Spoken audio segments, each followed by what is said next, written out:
ബിജെപിക്ക് വേണ്ടിയുള്ള കേവല ഭൂരിപക്ഷമില്ലാതെയുള്ള പുതിയ എൻഡിഎ സർക്കാരിന്റെ ആദ്യ ബജറ്റ് അവതരണം തുടങ്ങി.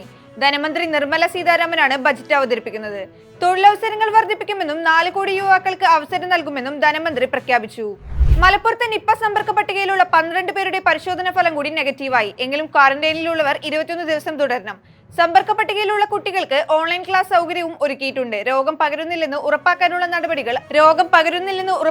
നടപടികൾ ആരോഗ്യവകുപ്പ് സ്വീകരിച്ചു വരികയാണെന്ന് ആരോഗ്യവകുപ്പ് മന്ത്രി വീണ ജോർജ് അറിയിച്ചു. തെക്കൻ എത്യോപ്യയിലെ മലയോര മേഖലയിലുണ്ടായ ഉരുൾപൊട്ടലിൽ 200 പേരിലേറെ പേർ മരിച്ചു. എത്യോപ്യൻ ചരിത്രത്തിൽ തന്നെ ഏറ്റവും വലിയ ദുരന്തങ്ങളിലൊന്നാണിത്. ചൊവ്വാഴ്ചയുണ്ടായ കനത്ത മഴയിൽ വലിയ മലയാണ് ഇടിഞ്ഞിറങ്ങിയത്. ആദ്യം ഉരുൾപൊട്ടി മിനിറ്റുകൾക്കുള്ളിൽ തന്നെ രണ്ടാമത്തേതും ഉണ്ടാവുകയായിരുന്നു. ജമ്മു കാശ്മീരിലെ പൂഞ്ചിൽ ഭീകരരുമായി ഉണ്ടായ ഏറ്റുമുട്ടലിൽ ഒരു ജവാന് വീരമൃത്യു. പൂഞ്ച് അതിർത്തിയിൽ ഭീകരരുടെ നുഴഞ്ഞുകയറാനുള്ള ശ്രമം ചെറുക്കുന്നതിനിടെയായിരുന്നു പ്രത്യാക്രമണം.